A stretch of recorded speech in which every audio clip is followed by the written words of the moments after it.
Selamat pagi, puji Tuhan. Shalom semua, bisa lihat kanan kirinya, kasih senyum di balik masker itu. Praise the Lord ya. Berikan tepuk tangan untuk Tuhan Yesus. Haleluya. Silakan duduk. Salam juga kepada semua yang live streaming hari ini di mana-mana. Selamat pagi. Hari ini live-nya. Nanti kalau ditonton rerun juga ya. Tuhan itu selalu live. Karena Tuhan itu alive, Tuhan itu hidup. Kami baru kembali dari Bali dan di sana diadakan retreat tahunan gembala-gembala GMS. Para hamba-hamba Tuhan dan keluarganya kumpul. Senang sekali. Sebagian masih ada di situ, lanjutkan sedikit berlibur. They deserve it. Para hamba-hamba Tuhan ini kerja keras di multiple fronts atau di garis depan. Dan ketika melihat mereka main volley di kolam renang, saya sempat main kemarin di akhir daripada sesi terakhir, setelah itu kita free time. Senang sekali bisa bonding, 1 tahun gak tentu ketemu sekali.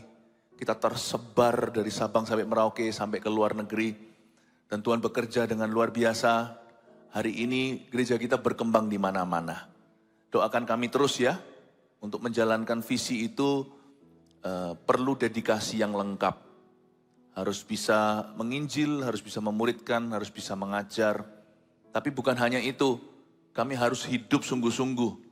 Apapun yang kami ajarkan percuma kalau kehidupan kami tidak menopang atau tidak membuktikannya. Doakan terus selalu.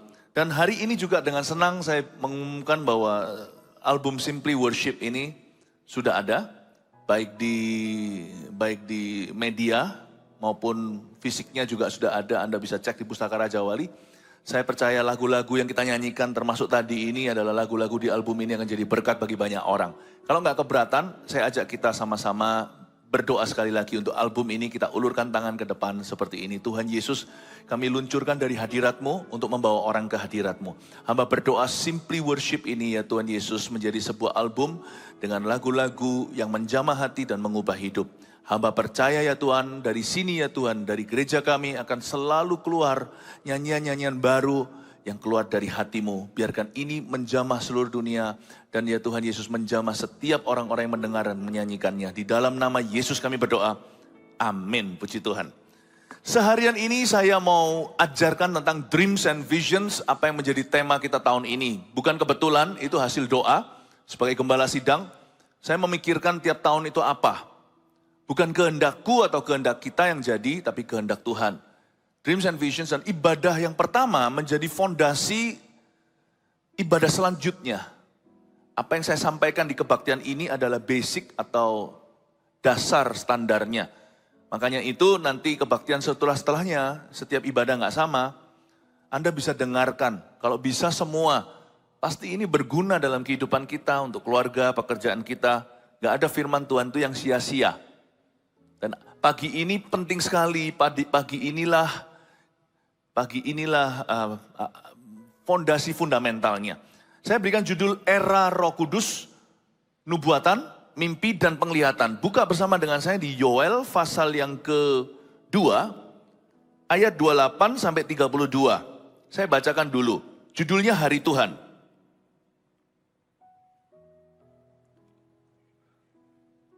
Saya baca ya. Kemudian daripada itu akan terjadi bahwa aku akan mencurahkan rohku ke atas semua manusia. Maka anak-anakmu laki-laki dan perempuan akan bernubuat. Orang-orangmu yang tua akan mendapat mimpi. Teruna-terunamu akan mendapat penglihatan-penglihatan. Juga ke atas hamba-hambamu laki-laki dan perempuan akan kucurahkan rohku pada hari-hari itu. Aku akan mengadakan mujizat-mujizat di langit dan di bumi, darah dan api dan gumpalan-gumpalan asap. Matahari akan berubah menjadi gelap gulita, dan bulan menjadi darah sebelum datangnya hari Tuhan yang hebat dan dahsyat itu. Dan barang siapa yang berseru kepada nama Tuhan akan diselamatkan. Sebab di Gunung Sion dan di Yerusalem akan ada keselamatan. Seperti yang telah difirmankan Tuhan. Dan setiap orang yang dipanggil Tuhan akan termasuk orang-orang yang terlepas. Mari kita katakan amin pada firman Tuhan. Amin, puji Tuhan. Era Roh Kudus. Era mimpi, penglihatan, dan nubuatan. Kapan era Roh Kudus itu sebenarnya ada? Kita lihat ayat 28 dulu. Kemudian daripada itu akan terjadi. Kemudian daripada itu akan terjadi. Ayat ini yang kita baca di Yoel merupakan khotbah perdana gereja perjanjian baru. Dikutip langsung oleh Rasul Petrus saat Pentakosta. Tapi ada sedikit perbedaannya, Petrus tidak mengubah firman Allah, tetapi dia menambahkan bahwa pada hari-hari terakhir akan terjadi. Yoel ratusan tahun sebelumnya menubuatkan, kemudian daripada itu akan kejadian, lalu Petrus memeteraikan. Nah, ini yang dinubuatkan Yoel ketika terjadi Pentakosta, 120 murid berbahasa lidah. Lalu Petrus berdiri dan berkhotbah ketika orang-orang tercengang mendengarkan. Bahkan bahasa roh mereka sempat juga menjadi sebuah pesan di dalam multi languages atau di dalam bahasa-bahasa yang berbeda. Bahasa Arab, bahasa Mesir, bahasa Ethiopia. Petrus berkhotbah dan mengutip nubuatan Yoel. Petrus berkata, inilah hari-hari terakhir itu. Kapan yang disebut hari terakhir atau kemudian daripada itu adalah sejak Yesus naik ke sorga. Waktu Yesus naik ke sorga, dia berjanji akan datang kembali. Bahkan ada 2 malaikat menepuk pundak orang-orang Galilea. 500 pasang mata. Di antaranya itu ada malaikat berjubah putih berkata, sebagaimana dia diangkat di hadapanmu, dia akan turun kembali. Sejak hari itu Yesus terangkat ke sorga dan 10 hari kemudian Pentakosta meterainya. Ini yang disebut hari-hari terakhir. Ada 2 pengertian di dalam kemah gereja. Ada gereja-gereja yang percaya bahwa semua karunia itu sudah berhenti. Sekarang pokoknya kita baca Alkitab. Jangan salah ngerti ya, saya sangat cinta Alkitab. Saya nggak bisa hidup tanpanya. Jikalau saya hari ini harus terdampar di sebuah pulau, misalnya, jikalau kapal tempat saya itu, kapal yang saya naiki itu karam. Kalau saya disuruh pilih bawa roti, bawa senter, bawa HP, atau bukan dengan ya, atau hanya bawa Alkitab, saya akan bawa Alkitab saja. Saya nggak bisa hidup tanpa ini. Kalau Anda bolak-balik Alkitab saya, Anda lihat hubungan saya dengan Alkitab sangat kental. Bukan berarti saya mengaku saya sudah tahu segala sesuatu yang tertulis di dalamnya. Saya masih belajar. Saya sangat cinta the Bible. Tapi saya tahu bahwa Allah kita itu sangat personal. Alkitab atau logos atau firman yang tertulis ini, yang ratusan tahun yang lalu, bahkan ribuan, sudah dikompilasi. Perjanjian lama dulu, itu dikompilasi oleh seorang imam namanya Ezra. Bahkan juga ada di sini yang namanya kitab Ezra. Ya Ezra yang sama di perjanjian lama. Perjanjian baru nanti setelah gereja mula-mula, masa ketika para rasul sudah meninggal dunia, generasi-generasi berikutnya atau first centuries atau ratusan tahun pertama sejarah gereja, perjanjian baru dikanonikalkan atau perjanjian baru dikompilasi menjadi babak berikutnya, makanya ada perjanjian lama, perjanjian baru. Ini yang namanya logos atau firman Tuhan tertulis, the Bible. Alkitab saya sudah usang. Halamannya ada beberapa yang rontok. Tulisannya beberapa tidak bisa terbaca, yang saya coret-coret di sini. I preach the Bible thousands of times. Ribuan kali saya berkhotbah dari Alkitab ini. Dan tak terhingga berlaksa-laksa, bahkan berjuta-juta momen dengan Tuhan, saya dengan Alkitab ini. Please jangan salah mengerti that the Bible is everything to me. Tapi jangan pernah kotakkan Tuhan. Karena Allah kita itu bukan hanya logos, dia adalah firman yang juga adalah rema. Allah kita itu nyata. Dia itu hidup, he's alive. Dia itu personal, dia itu sangat pribadi.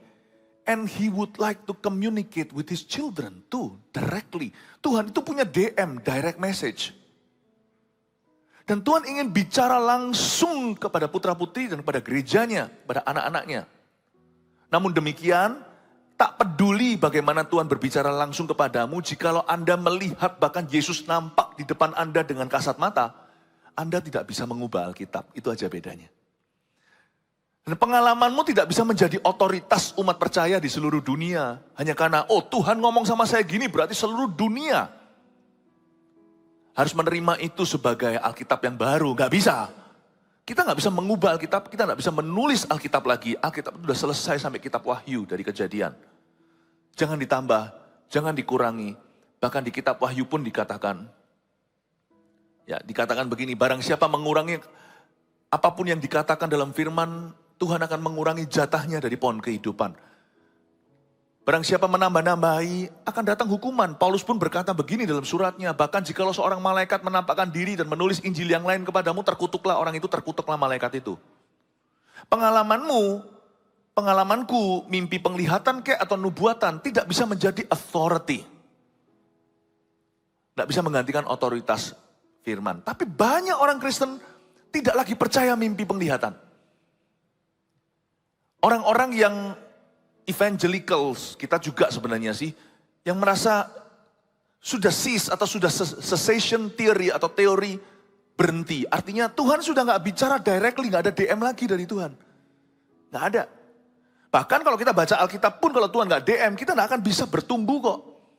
Selama Alkitab ini hanyalah tulisan, dia hanyalah tulisan. Buktinya Alkitab ditaruh di rak, tidak mengubah orang kan.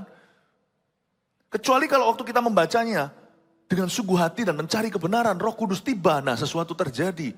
Alkitab dibaca oleh orang yang mau mengkritiknya. Bisa juga tidak mengubah apa-apa, bukan karena Alkitabnya yang salah atau firman Tuhan tidak berkuasa, bukan. Karena Tuhan kita itu tidak mati, Tuhan bukan agama atau teori. He wants to speak directly, dan Tuhan yang sama itu bukan mengubah firman Allah, dia bisa bicara kepada kita lewat nubuatan, mimpi, dan penglihatan. Allah kita adalah Allah yang ingin komunikasi dengan anak-anaknya. Misalnya ada seorang Kristen yang udah tahu semua teologi, udah tahu segala doktrin, udahlah kebenaran itu udah ngelontok kepala. Tapi tiba-tiba Tuhan bicara kepada dia lewat seseorang yang dia gak kenal. Sebuah nubuatan diberikan. Itu booster luar biasa. Orang itu mungkin punya teorinya. Tetapi ketika dia mendapatkan nubuatan, orang itu seperti bertemu Tuhan. Padahal dia sudah tahu kebenaran. Tuhan itu personal, dia itu pribadi. Dia itu dekat mana kita. Makanya itu Bapak Ibu Saudara jemaat terkasih, saya dorong untuk kita haus dengar suara Tuhan. Saya gak ajari kita untuk ngeroh ya, saya sudah kasih tadi disclaimer atau awas-awas. Ada orang yang berkanjang pada penglihatan-penglihatan dan kesana sini bilang Tuhan ngomong gini, Tuhan ngomong gitu. Just because hanya karena kita tidak klaim sana sini Tuhan bicara sama kita, bukan berarti Tuhan tidak bisa bicara langsung kepada kita. Minta sama Tuhan nubuatan, mimpi, dan penglihatan. Sebab semua yang ditulis di ayat ini bukanlah ide manusia, dan juga bukan ide saya. Kalau kita mau memahami Alkitab atau saya mengkhotbahkannya, kami hamba-hamba Tuhan mengajarkannya, tidak boleh dicocokkan dengan personality kita, kepribadian kita. Saya belajar untuk gak pilih-pilih, percaya apa yang ada di dalam firman-Nya. Saya juga gak pilih-pilih, tebang pilih apa yang saya perlu khotbahkan. Saya cocokkan dengan kapasitas saya, personality, kepribadian saya. Enggak. Saya sembuh gak sembuh, Allah tetap Yehovah Rafa. Kenapa Tuhan harus dikecilkan sampai di level saya? Kalau saya sembuh barulah Tuhan benar. Tuhan itu penyembuh. Meskipun kalau saya sakit sampai mati, saya meninggal dunia, tidak mengubah kebenaran bahwa Allah tetap Yehovah Rafa, Allah yang menyembuhkan. I preach healing whether people get healed or not. Saya akan tetap khotbahkan kesembuhan, apakah orang disembuhkan atau tidak. Saya tetap akan khotbahkan bahasa roh, orang terima atau tidak.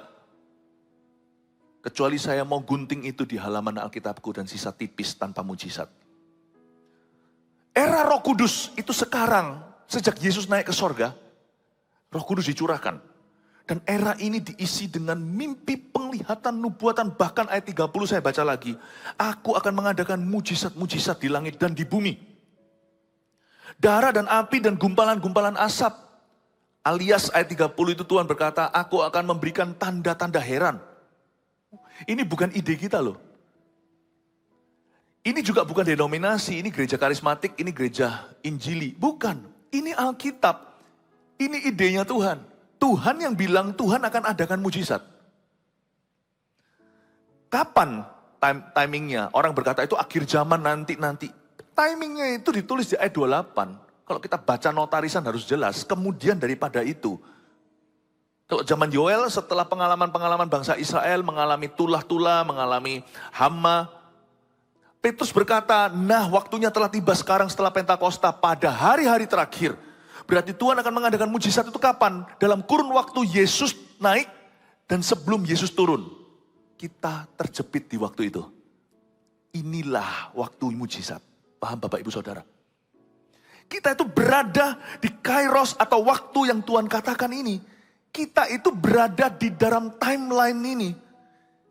Yang disebut aku akan mengadakan mujizat di langit dan di bumi ini, Tuhan akan mujizat untuk siapa? Tuhan akan mengadakan mujizat untuk siapa? Untuk kita yang terhimpit, tersandwich di waktu antara Yesus naik dan sebelum Yesus turun. Inilah generasi yang Tuhan katakan, Tuhan akan bekerja secara supranatural dalam kehidupan orang-orang ini. Kita itu dirasan-rasan di ayat 28 sampai ayat 32 ini. Kitalah yang dimaksudkan. This is the New Testament promise. Inilah janji perjanjian baru. Aku akan mengadakan mujizat-mujizat. Matahari akan berubah jadi gelap gulita, bulan menjadi darah. Barang siapa berseru pada nama Tuhan diselamatkan. Dan setiap orang yang dipanggil Tuhan akan termasuk orang-orang yang terlepas. Kalau kita baca ini kayak membaca, ini ayat-ayat untuk orang lain pasti bukan untuk saya. Kalau orang lain ditolong, gak mungkin itu giliranku. Kita harus punya iman kalau orang lain ditolong saya juga. Katakan amin. Kalau kita baca Alkitab seringkali kita baca, mungkinkah ini untuk umat Tuhan zaman itu? Kepada siapa nabi tersebut bernubuat? Atau waktu kita baca gini, mungkin itu umat Tuhan yang akan datang. No, ini untuk kita, untuk keluarga kita. Dan ini bukan ide manusia. Tuhan berkata, aku akan mengadakan mujizat di era Roh Kudus. Aku akan tuntun kamu secara supranatural. Aku akan berbicara kepadamu secara jelas. Akan ada keselamatan dan orang-orang yang dipanggil Tuhan akan termasuk orang-orang yang terlepas. Semua dimulai dari ayat 28. Inilah era Roh Kudus, era Roh Kudus. Era Roh Kudus yaitu sekarang. Kemudian daripada itu akan terjadi bahwa aku akan mencurahkan rohku ke atas semua manusia. Sebelum Pentakosta, bahkan sebelum Yesus datang, sebelum Yohanes Pembaptis berkhotbah di padang gurun, waktu itu perjanjian lama. Di perjanjian lama, Roh Kudus tidak dicurahkan kepada semua. Roh Kudus hanya dicurahkan kepada orang-orang secara selektif. Itu pun di waktu tertentu. Mereka pun tidak menikmatinya seumur hidupnya. Di waktu tertentu untuk tujuan tertentu. Misalnya Simpson itu dihinggapi Roh Kudus, dipenuhi, gebukin Filistin 1000 mati. Lalu setelah itu dia nggak ngalami itu. Dia nggak bisa jalan secara konsisten. Daud lain cerita. Daud lain cerita. Dia punya sebuah measure atau takaran Roh Kudus yang lebih mungkin. Samuel dan sebagainya. Saul pun pernah dipenuhi tapi untuk sebentar saja. Zaman perjanjian lama, Roh Kudus kita tidak punya akses pada Roh Allah seperti hari ini. Tidak ada DM, yang semua hanyalah posting-postingannya Allah. Misalnya dalam bahasa sosial media. Semua ambil dari posting itu setahun sekali, dan itu harus diingat sepanjang tahun, nanti postingnya diperbarui tahun depan, ketika imam besar masuk ke dalam kemah perjanjian, lalu menceritakan apa yang dia dapat. Manusia yang lain, umat Tuhan tidak punya akses pribadi. Ya, hanya diberikan kepada orang tertentu, untuk waktu yang tertentu, demi tujuan tertentu. Tetapi kemudian daripada itu, setelah itu, pada hari-hari terakhir, aku akan curahkan rohku ke atas semua manusia. Saya ajak kita untuk rindu. Roh Kudus tidak pernah memaksa. Itulah sebabnya, mimpi dan penglihatan jarang. Kalau kita baca perjanjian lama, di zaman Eli, sebelum Samuel mencuat, Alkitab mengatakan, mimpi itu sedikit, penglihatan jarang. Why? Because the people of God were not hungry. Karena umat Tuhan tidak haus dan lapar. Mungkin karena mereka tidak tahu bahwa Tuhan berjanji. Ada orang yang tidak haus karena dia nggak tahu.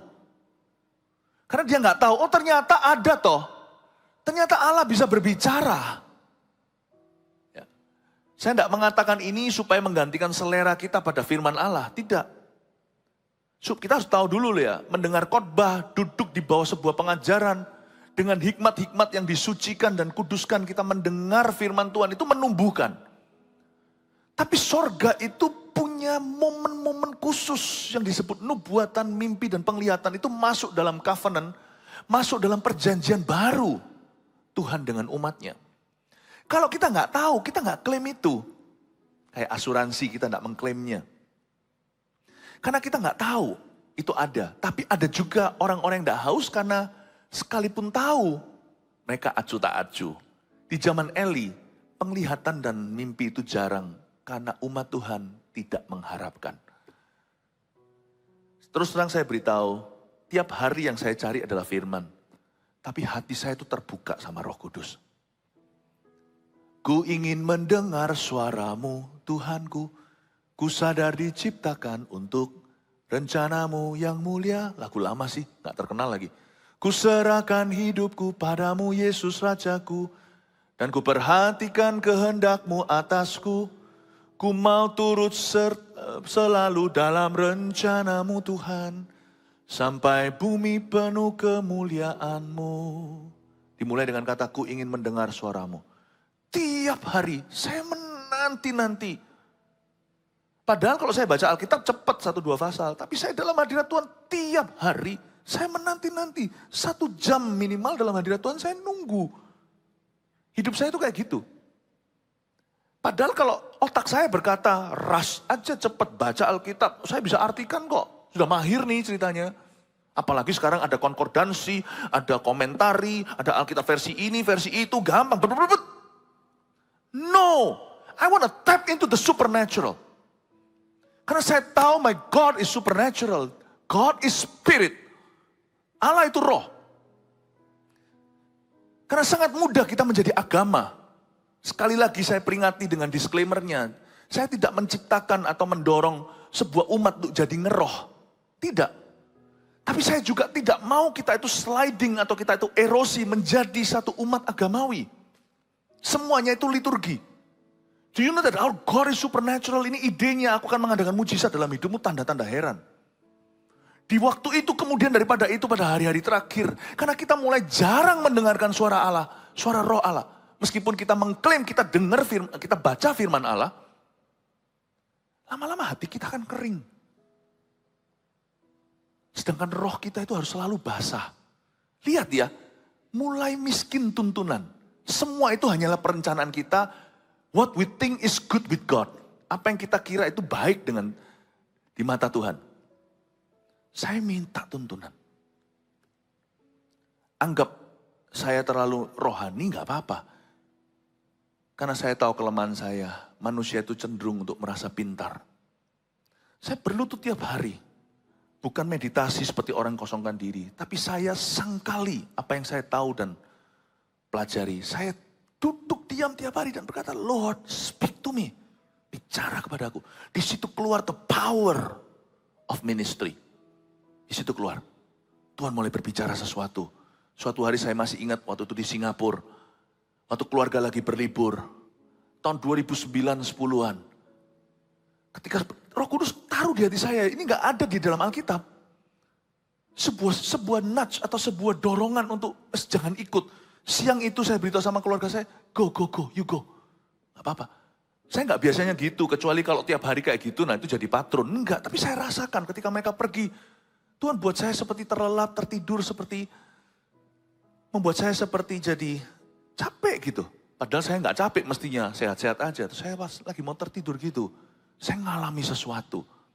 Nggak pernah saya alami gitu, saya pegang lengan orang.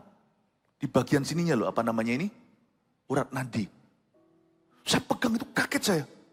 Itu lubang. Dan saya pegang itu raba sampai ke atas ini. Lubangnya dari sini. Saya pegang ke atas. Dan itu fisik, di ranjang saya. Apakah ada hantunya? Nggak ada. Saya rasa damai sejahtera. Saya dengar suara, jelas sekali berkata, go to Myanmar. Pergi ke Myanmar. Beritakan kepada umat yang tinggal dalam kegelapan bahwa terang Tuhan sudah datang. Itu firman yang sama di Alkitab yang saya baca selalu di tanah Sebulon di Galilea. Menubuatkan bahwa nanti Galilea itu akan menjadi tempat mereka menyaksikan Yesus beraksi. Tapi waktu itu bisa berubah ayat itu menjadi sebuah nubuatan, boom ke saya. Kemudian Anda tahu, lihat sendiri di dokumentasinya apa yang terjadi di Burma sebelum hari ini ditutup lagi. Sudah terjadi kebangunan rohani. Hal-hal seperti ini kalau kita percaya bahwa Roh Kudus sudah berhenti beracara dengan kita secara supranatural, kita akan merugi. Kalau sampai saya lewati kayak gini, yang merugi itu satu bangsa loh. Kalau Anda lihat di Myanmar itu, waktu kami datang, saya masih ingat itu, hari itu kita datang, Myanmar kedua. Itu ular berjatuhan dari langit, itu masuk di koran. Ini bukan penglihatan, ini kejadian. Di sana itu tidak ada gedung lebih tinggi daripada gedung untuk penyembahan mereka. Itu paling tinggi, saya menolak untuk menyebut namanya. Itu ular jatuh semua mati kecuali satu ular piton yang raksasa yang tiba-tiba yang merangkak turun tangga. Itu berapa puluh tangga atau ratus tangga turun ke bawah. Lalu kebangunan rohani itu jadi boom. Gimana saya orang Indonesia bisa merebut tanah Kanaan orang itu kalau bukan karena Tuhan? Kita yang tidak dikenal kok bisa seperti itu respon satu negeri pada kami. Aku akan mengadakan tanda mujizat. Itu karena profesiku adalah pengkhotbah. Bagaimana dengan profesi Anda? Tidakkah Anda tahu bahwa ada janji dalam perjanjian baru, that God will do miracles for you? Kalau kita tidak percaya, tetap kita masuk surga. Tapi kalau kita percaya, kita akan mengalami adventure petualangan dengan Allah. Karena itu janganlah kita terburu-buru ke susu, kata orang Surabaya. Mari kita cari wajah Tuhan. Kemudian daripada itu aku akan mencurahkan rohku ke atas manusia. Saya banyak berbahasa roh, berbahasa lidah. Kalau enggak gitu karunia itu mubazir atau sia-sia. Kenapa sih kita dikasih itu? Apakah dulu Tuhan iseng atau sebagai karunia yang inferior atau karunia yang ya boleh ada boleh enggak? Menurut saya enggak. Semua yang Tuhan lakukan itu semua penuh dengan tujuan. If God gives that to you, kalau Tuhan memberikan kepadamu, use it for His glory. Pakai untuk kemuliaannya. Amin Bapak Ibu Saudara. Kemudian daripada itu akan terjadi bahwa aku akan mencurahkan rohku ke atas semua manusia.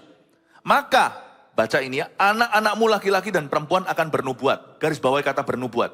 Orang-orangmu yang tua akan mendapat mimpi, garis bawahi kata mimpi. Dan teruna-terunamu akan mendapat penglihatan-penglihatan, garis bawahi penglihatan-penglihatan. Lupakan kata anak-anakmu laki-laki dan perempuan, lupakan dulu sementara kata orang-orangmu yang tua atau teruna-terunamu. Mari kita sekarang bahas ini. Bernubuat, mimpi, dan mendapat penglihatan-penglihatan. Satu, tuliskan dulu supaya kita belajar hari ini. Karena saya yakin setelah pengajaran ini, akan terjadi suatu percepatan secara rohani. Seperti satu karunia akan diaktifasi di dalam gereja kita. Setelah ini, siap-siap.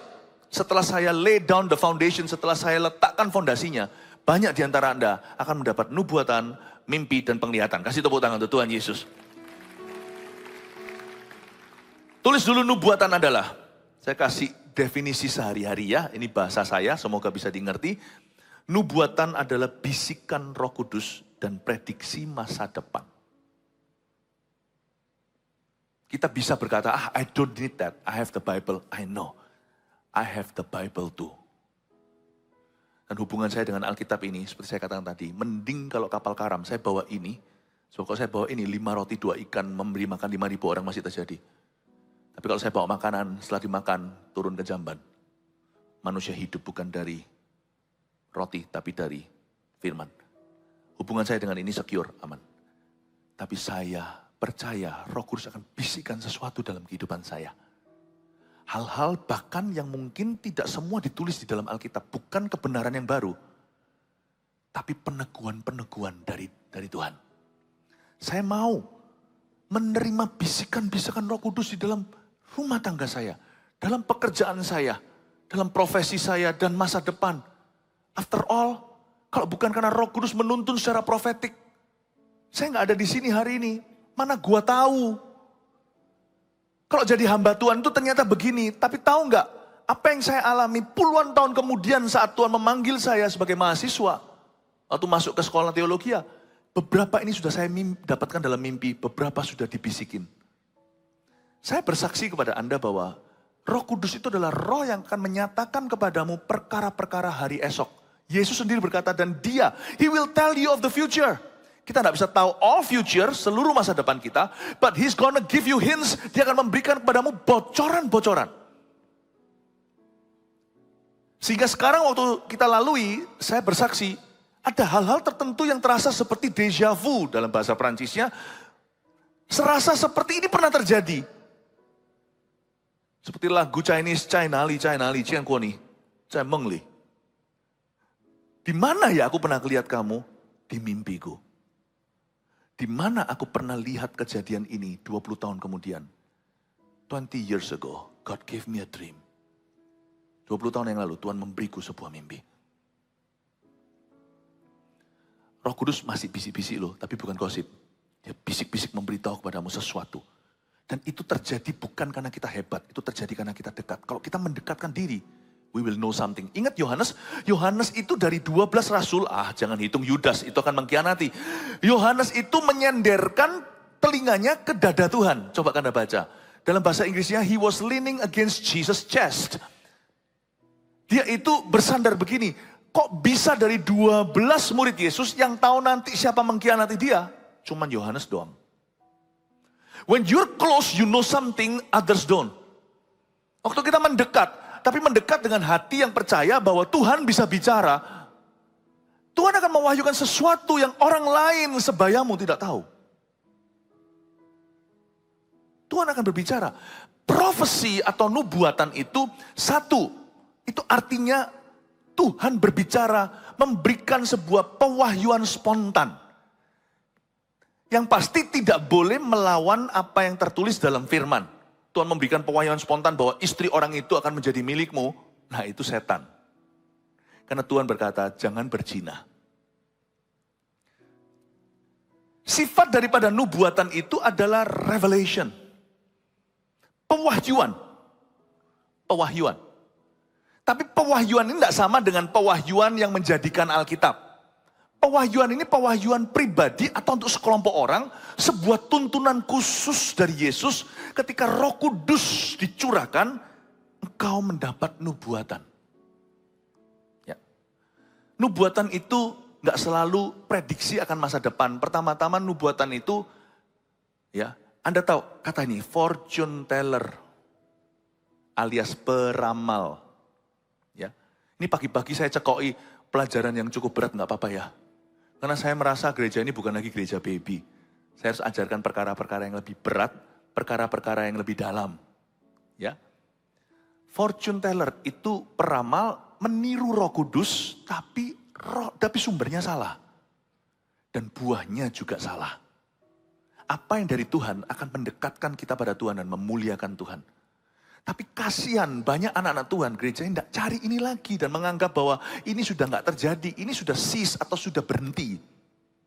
No, gereja Mawar Sharon yang saya gembalakan tetap percaya hal ini adalah kitab terbuka, jangan dimeteraikan. Ada hal-hal yang perlu dimeteraikan. Tuhan bilang sama Daniel di Perjanjian Lama, meteraikan, terjadinya masih lama. Lalu Tuhan berkata di kitab Wahyu sama Yohanes, Rasul Yohanes di Pulau Patmos. Tuhan berkata, jangan meteraikan, karena waktunya dekat. Alkitab jangan ditambah. Tetapi jangan tutup hatimu, Roh Kudus masih mau directly work in your life. Masih mau bekerja secara langsung dalam kehidupanmu. Terbukalah. Karena itu saya kalau tidur itu tidak pernah ada orang susah tidur kan. Karena dia anxious, anxiety atau dia itu cemas. Kalau saya tidur itu senang. Karena waktu saya tidur, Allah bekerja. Karena Allahku tidak pernah terlelap tertidur. Tuhan memberikan kepada yang dikasihinya tidur. Mazmur 127, berarti waktu kita tidur. Maafkan bahasa saya, mungkin ini ilustrasi saja. Tuhan musyawarah. Waktu saya tidur. Allah memberikan tidur pada barang siapa yang dikasihinya. I love it. Saya orangnya gampang tidur, gampang bangun. Dikit kelihatan matahari, udah langsung bangun. Dengar suara, saya langsung bangun. Kenapa? Selama hatiku dalam Kristus, saya tidak akan susah tidur, saya tidak akan susah bangun. Kenapa saya tidur, saya excited, saya bergairah. Saya dapat apa? Nggak tentu dapat mimpi. Tapi saya tahu bahwa setelah malam ini Tuhan akan bekerja lebih lagi. Bangun tidur juga sangat happy. Karena saya mau menyongsong rencana Allah hari itu untuk hidupku. Ya. Bapak Ibu Saudara, nubuatan itu ada. Nubuatan adalah bisikan Roh Kudus. Pertama-tama bukan hanya memprediksi masa depan. Nubuatan itu juga foretelling dalam bahasa Inggrisnya. F-O-R-T-H-T-E-L-L-I-N-G, telling. Foretelling itu artinya berbicara. Tuhan berbicara kepada kita secara langsung, tidak tentu prediksi apa-apa. Tapi juga bisa foretelling, F-O-R-E-T-E-L-L-I-N-G, yang seperti fortune teller itu bicara prediksi sesuatu di depan itu. Dua-dua juga adalah bentuk nubuatan di dalam kehidupan kita.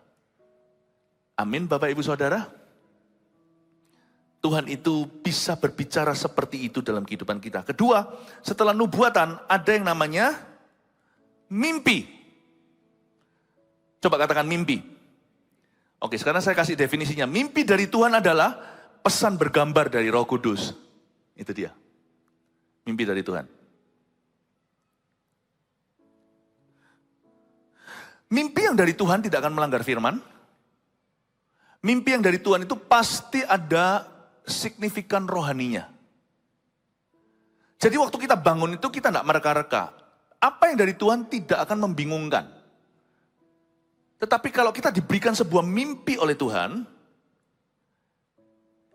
itu selain berlandaskan firman, tapi nggak tentu suatu ayat firman atau apa, sebuah mimpi. Misalnya, ada seorang pria yang takut akan Tuhan mendapat mimpi di awal perjanjian baru namanya Yusuf, suaminya Maria. Padahal di zaman Yusuf Maria, sebelum Maria itu melahirkan Yesus, masih mengandungnya, sudah ada kitab Torah atau Taurat, yaitu Kejadian, Keluaran, Imamat, Bilangan, Ulangan. Udah ada. Kenapa Bapak tidak memilih untuk bicara lewat ayat-ayat Taurat? Kenapa Bapak bicara langsung ke Yusuf dan beritahu, itu mengandung karena Roh Kudus. Kamu jangan ceraikan. Lalu ada mimpi lagi ketika orang-orang Majus datang. Ya mungkin kalau orang Majus dapat mimpi karena mereka bukan orang Yahudi. Mereka tidak tahu kebenaran perjanjian lama, mereka belum punya. Tapi kenapa Yusuf juga dapat mimpi untuk bawa Yesus malam itu juga pergi lari ke Mesir karena Herodes mau membunuhnya. Kenapa Bapak tidak memberikan aja pengertian-pengertian firman, kan bisa aja. Karena orang Israel itu hebat. Kalau kita kan harus baca ayat. Mereka itu hafal. Kalau Anda pergi ke Yerusalem ya. Tuhan izinkan next year coba saya ingin ke sana. Jemaat yang mau ikut silahkan. Itu kalau lagi Sabat. Kalau di Tel Aviv lain cerita. Kalau di Yerusalem itu kota religi. Kalau Tel Aviv itu kota sekuler. Tel Aviv itu dulu adalah Yope, Joppa, atau tempat yang namanya si Yunus lari dari Tuhan, lari dari panggilan, itu pelabuhan. Lalu nantinya Petrus diutus ke Cornelius juga di kota itu. Kalau kota itu sekarang jadi kota sekuler. Itu kayak Amerika, di situ tuh kayak pantai Kuta, ya. Tapi kalau Anda mau lihat Yahudi yang mirip seperti Israel dulu itu pergi ke Yerusalem. Di Yerusalem itu kalau lagi Sabtu, wah, Anda lihat restoran-restoran penuh dan mereka dress up semuanya. Ganteng-ganteng, cakep-cakep keluarganya. Padahal nggak ada pesta apa-apa. Mereka memelihara hari Sabat. Mereka berkumpul dengan keluarga, Anda akan dengar rame sekali. Lalu ada yang bawa Alkitab gini, lalu ngomong sendiri, bawa Taurat. Bukan Alkitab, Taurat ngomong sendiri. Itu Tauratnya Musa, Torahnya Musa. Kejadian, Keluaran, Imamat, Bilangan, Ulangan. Itu dihafal. Lalu dichanting atau seperti orang baca mantra dibaca terus gitu loh sepanjang hari. Tahu nggak, dari sejak kecil itu bukan yang besar-besar, yang kecil-kecil. Yang kecil-kecil itu hafal. Kita aja 10 perintah Allah ketiga itu apa kita lupa. Ayo apa? Perintah Allah kelima apa? Perintah Allah ke-1 jangan sampai lupa malahan. Yang ke-10. Mereka itu hafal, bahkan ayat-ayat itu hafal.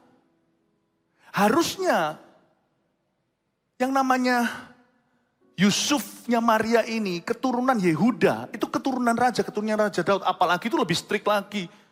Itu breed. Itu special breed. Kalau anjing namanya anjing itu bukan anjing jalanan. Itu ras. Pasti itu hafal. Kenapa Tuhan gak bicara aja sama Yusuf? Lalu memberikan pengertian yang namanya Musa membelah Laut Merah. Itu kan sudah kejadian dulu. Lalu dia didapatkan inspirasi mengerti. Oke, aku harus bawa anakku ini, anaknya Maria ini, pergi lari. Tuhan belah Laut Merah. Pergi ke Mesir atau apa lewat rencana. Tidak, Tuhan kasih direct message. Kasih mimpi, you go to Egypt. Let me tell you one thing. The same God of the Old Testament is alive. Allahnya perjanjian lama tetap hidup hari ini di perjanjian baru. Yang percaya kasihkan tepuk tangan untuk Tuhan Yesus. Dan Yusuf melihat sesuatu pasti. Meskipun tidak ditulis di Alkitab. Mungkinkah dia melihat tempat kotanya atau tempat dia nanti pergi itu di Mesir seperti apa. Itu dipersiapkan dulu. Tuhan kasih. Tuhan kita tuh hebat dalam tuntunan. Yusuf tuh lihat loh. Pada tuh bayi itu lahir. Tuhan tuh tuntunnya seperti apa. Bapak Allahnya Israel itu hidup. Dikasih emas kemenyan mur. Orang Majus itu bukan 3 kalau Anda baca, kadonya 3 macam. Mereka bukan 3 orang aja. Seringkali kalau ditanya, Majus ada berapa? 3, bukan 3. Itu pertanyaan jebakan. Yesus dikasih emas kemenyan mur, dikasih emas untuk perbekalannya, untuk sekolahkan semuanya, kasih kemenyan. Kasih mur-mur itu kasih obat-obatan ke kota, obat-obatan antiseptiknya, antibiotiknya dikasih. Bukan antibiotik ya, bukan berarti Tuhan Yesus pernah sakit, tapi dikasih perbekalan untuk besarkan anak. Yusuf tuh lihat, lalu dapat mimpi, bawa anak itu ke Mesir. Kenapa enggak cuma lewat buka Taurat aja? Tuhan bicara. Bapak, he can speak directly to you. But always in the word. Selalu in the word. Selalu di dalam kebenaran. Tidak pernah di luar kebenaran, paham ya? Tuhan tidak pernah melanggar firman-Nya sendiri. Selalu in the truth, di dalam kebenaran, tidak pernah di luar. Namun demikian Tuhan bisa memberi kita mimpi. Mimpi yang dari Tuhan adalah pesan bergambar dari Roh Kudus yang Tuhan tunjukkan kepada kita. Pasti akan ada signifikannya. Orang-orangmu yang tua akan mendapat mimpi. Dan di dalam mimpi yang dari Tuhan selalu terkandung kemahatauan Tuhan. Saya pernah mendapat sebuah mimpi untuk seorang jemaat. Singkatnya dia kelebihan bayar dan itu double dan itu cukup besar. Saya sampaikan. Nggak mungkin saya tahu dan saya nggak bisa dapat itu di Kejadian sampai Wahyu. Dan ketika saya sampaikan, jemaat mungkin yang menerima. Saya nggak berkata demikian firman Tuhan karena bukan otoritas. Kalau firman Tuhan Alkitab saya kan bisa berkata demikian firman Tuhan. Tapi saya katakan, tolong ya diuji, saya kok mimpi begini. Saya itu suka mimpi. Karena mungkin juga mengharapkan di ibadah yang terakhir nanti saya akan ajarkan bagaimana kita itu doa sebelum tidur. Gimana menjalin hubungan dengan Tuhan saat malam hari. Lalu saya sampaikan, diuji, dicek, ternyata betul. Ya kebetulan karena ini adalah seorang yang kami kenal dengan baik. Tapi Tuhan bisa bicara seperti itu. I thank God for dreams. Ada satu unsur kemahatauan Tuhan di dalamnya. Tapi sekalipun kita diwahyukan sesuatu, jangan kita sok tahu. Kita sampaikan dengan rendah hati, tolong diuji. Ternyata sungguhan. Ternyata sungguhan. Bahkan kadang-kadang Tuhan memberitahu kepada saya secara spesifik pada kami.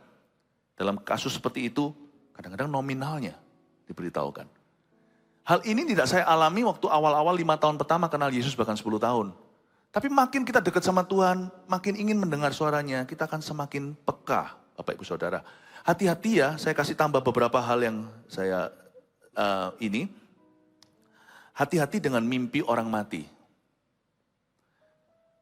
Kalau mimpi orang mati itu hanyalah kenangan indah, jelas kita lihat lalu nggak apa-apa. Tapi kalau yang dari Roh Kudus itu selalu damai sejahtera, selalu serak di hati. Kalau kita mendapatkan mimpi apalagi orang-orang yang sudah meninggal namun mereka tidak dalam Tuhan, itu jauh lebih bahaya, lebih hati-hati lagi. Karena biasanya ujungnya adalah tuduhan atau dakwaan. Misalnya, orang tuanya mimpiin Anda lapar, dingin, telanjang dingin. There's nothing you can do anymore. Kita mau memberitakan Injil itu sekarang, bukan nanti. Kalau yang seperti itu ya, ingatlah bahwa itu bukanlah orang tua atau siapa yang Anda kenal dalam mimpi itu yang sudah meninggal. Karena mereka sudah kembali kepada penciptanya. Itu bukan arwah dan mereka tidak bisa komunikasi dengan Anda tengking dalam nama Yesus. Karena setan itu penuh tipu muslihat. Dia bisa muncul sebagai malaikat terang, berarti dia juga bisa menduplikat orang yang Anda kenal, suara dan gambarnya. Tapi kita harus tahu dari firman bahwa kalau orang sudah meninggal dunia, dia sudah kembali pada penciptanya, biar Tuhan yang menentukan. Tapi kalau sampai ada the dead, orang yang mati itu berbicara kepadamu lewat mimpi, tolaklah di dalam nama Yesus Kristus. Apalagi yang munculnya, ayo ikut aku. Wah. Jangan ya, Anda perlu berceki minggu depan dan tetap harus memuridkan. Beware, mimpi itu nyata.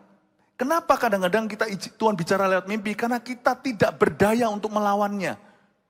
Biasanya kalau kita lagi wake up gini, kalau lagi bangun, lagi seger, Tuhan ngomong apa itu kita bantah dulu. Buktinya kan, Tuhan bilang sama Anda, ampuni. Kenapa harus ampuni? Orang itu begitu kok. Kita bisa melawannya. Tuhan suruh kita memberi. Atau Tuhan berbicara sesuatu, tolong beritahu sama orang itu ini. Pesan, aduh Tuhan nanti kalau aku ditolak gimana. Tapi kalau mimpi kan gak bisa apa-apa kita. Kita seperti ini, half dead, seperti setengah mati. Tidak bisa menentangnya. Makanya orang dalam mimpi bisa nangis. Orang kalau tidur itu gak mati. Seperti handphone kita tiba-tiba tidak nyala gitu aja di set, kalau tidak dipakai tiba-tiba bisa berada dalam kondisi tenang. Tapi ketika kita nyalakan ya dia langsung nyala. Gak perlu kita turn off and on lagi karena dia selalu nyala. Orang tidur itu tetap nyala. Tapi sama Tuhan dimatikan beberapa switch-switchnya. Karena itu Tuhan bicara mimpi, kita tidak bisa melawannya. Makanya saya paling suka kalau tidur di dalam hadirat Tuhan. Kalau hati saya beres, Tuhan gampang berbicara kepada saya. Amin Bapak Ibu Saudara. Jangan takut untuk tidur malam ini. Berapa orang itu cemas-cemas, jangan. Tetaplah kita itu, hati kita itu kalau beres sama Tuhan ya. Tidur itu indah, mimpi akan datang. Mimpi yang dari Tuhan itu adalah pesan bergambar dari Roh Kudus. Yang ketiga, penglihatan adalah apa yang Roh Kudus lihat dan ingin kita lihat. Itu penglihatan. Ada tipe-tipe penglihatan, saya jelaskan. Ada tipe penglihatan. Ada orang yang melihat yang kayak begini itu seperti karunia Nabi. Itu namanya open eye vision. Atau seperti penglihatan mata terbuka. Des. Mata terbuka. Gak semua orang punya karunia demikian. Open eye vision. Tapi ada juga penglihatan itu yang close eye visions. Mata tertutup lagi doa tiba-tiba Tuhan tunjukkan sesuatu.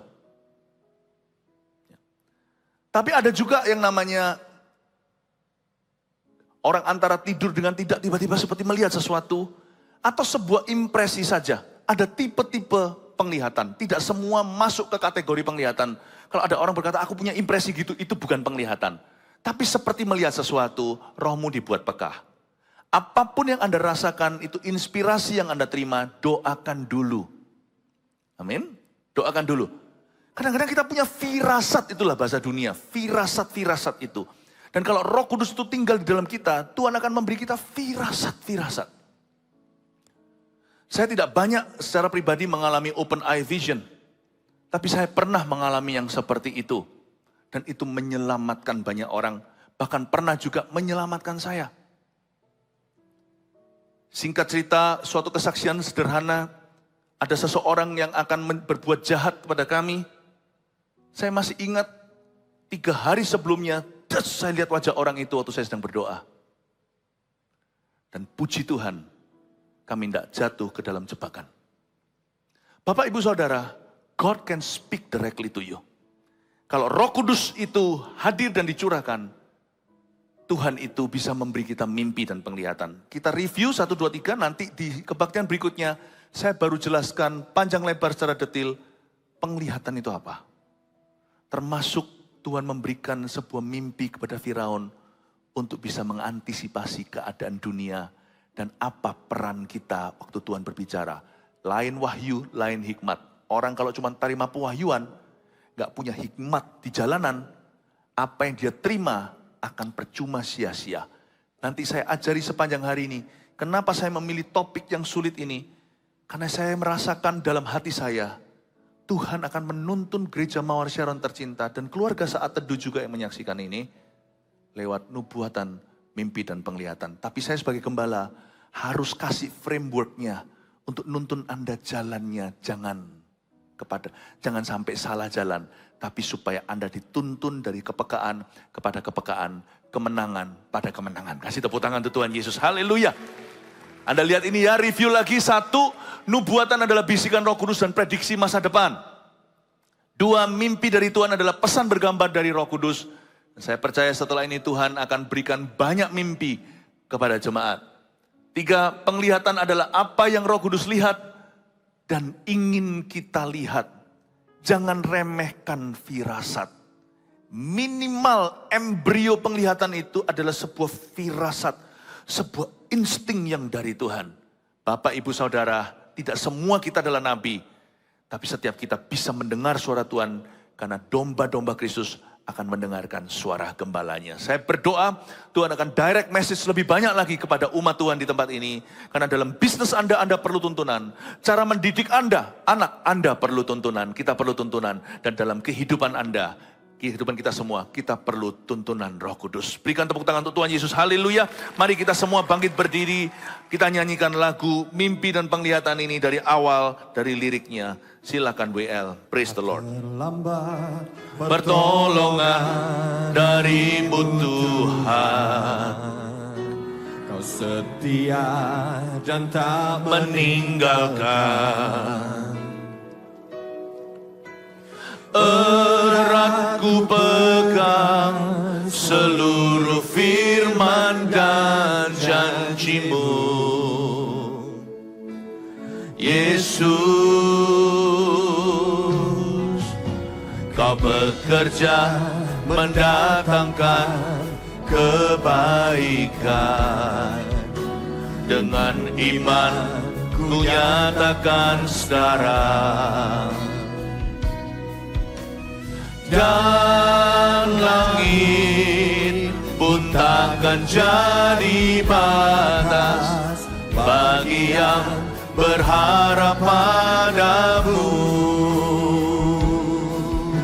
Sebab Engkau Tuhan yang Maha Tahu, yang beri mimpi dan penglihatan. Aku mau hidup di dalam iman dan berjalan dalam kemenangan.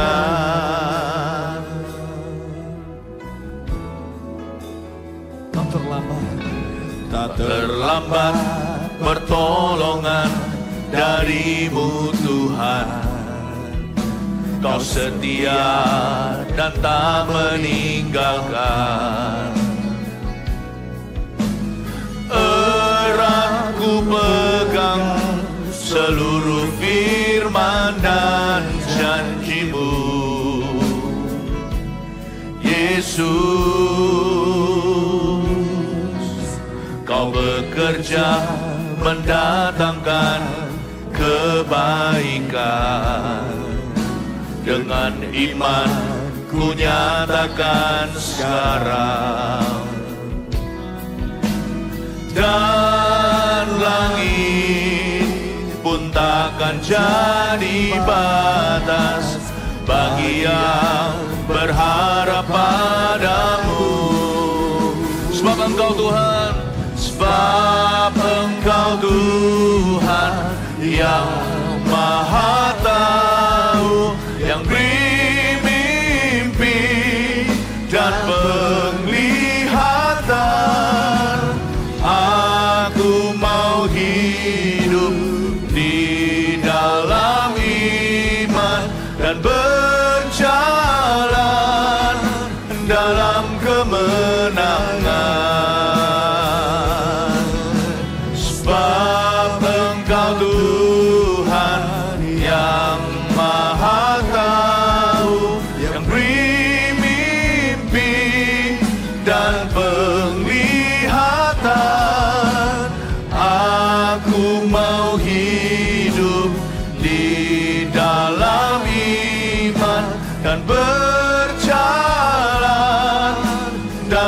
kemenangan. Sebab Engkau Tuhan, sebab Engkau Tuhan yang Maha Tahu, yang beri mimpi dan penglihatan.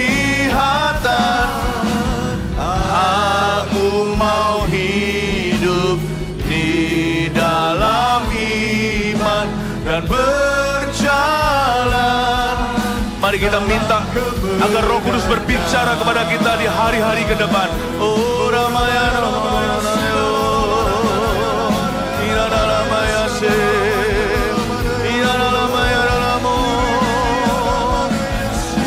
minta sama Tuhan agar Tuhan Yesus berbicara, agar Tuhan Roh Kudus berbicara lebih lagi di hari-hari yang ke depan ini. Oh Ramakamaya, minta tuntunan, minta kepekaan. Church, ask, minta hati yang rindu, minta hati yang lapar, minta kepekaan, minta tuntunan agar Tuhan berbicara kepada setiap umatnya lebih jelas lagi. Oh Ramakamaya Shananamayamaya. Haleluya. Tuntun kami Tuhan, domba-dombamu, gembalakan dengan tongkat gadamu Tuhan. Oh Ramaya Sandara Lamaya Se, Iyara Lamaya Sanananamo, Iyara Ramaya Ramaya Lamaya Se, Iyara Lamaya Se, Iyara Lamaya Sandara Lamaya So, Iyara Lamaya Ramaya Sandara.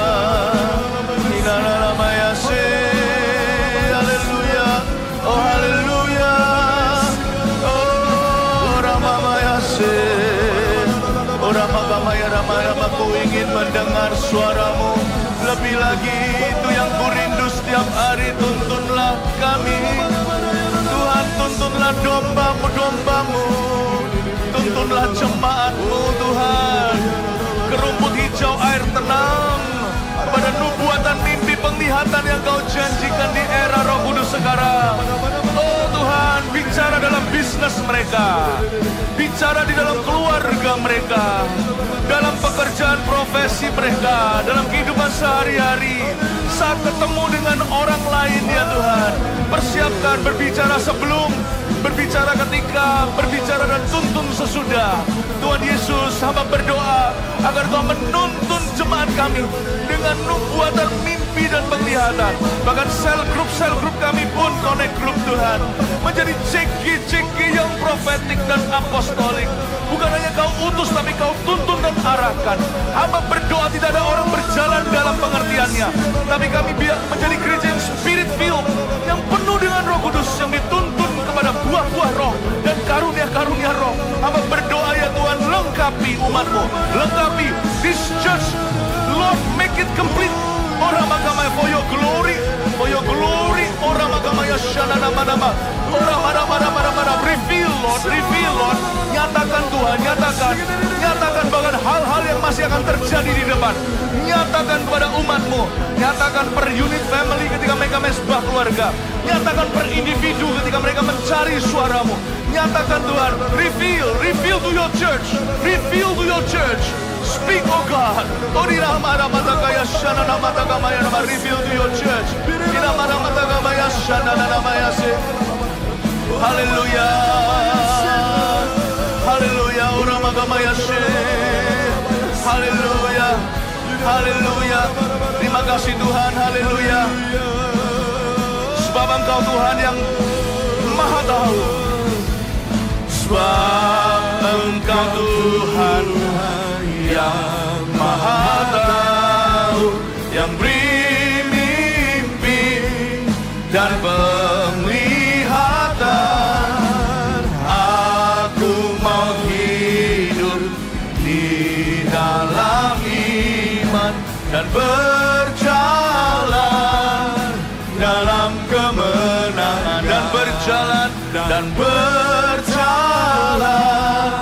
dalam kemenangan. Berkat-Mu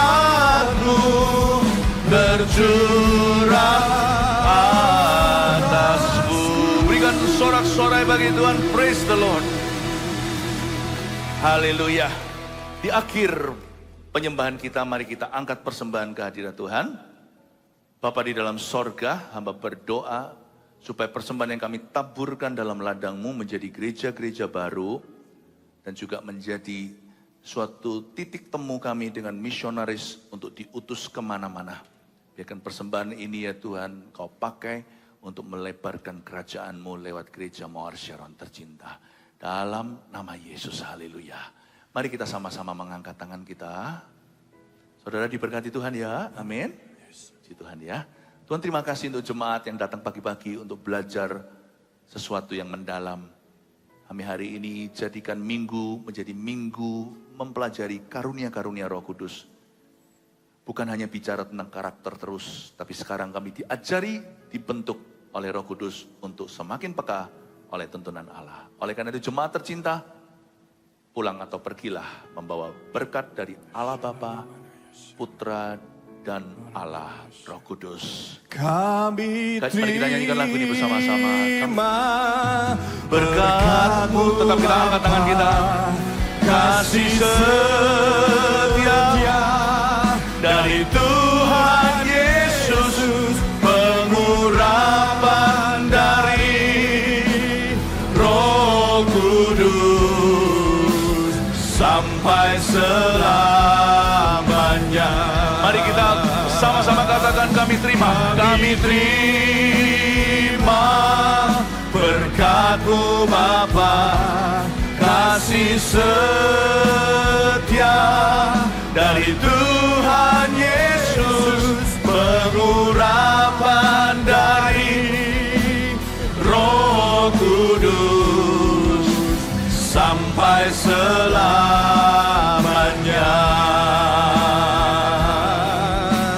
Sampai selamanya.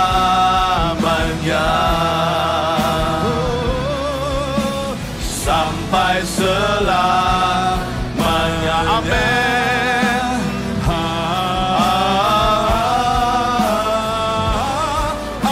Amin. Haleluya. God bless you. Berikan tepuk tangan bagi Tuhan. Praise the Lord. Silakan duduk.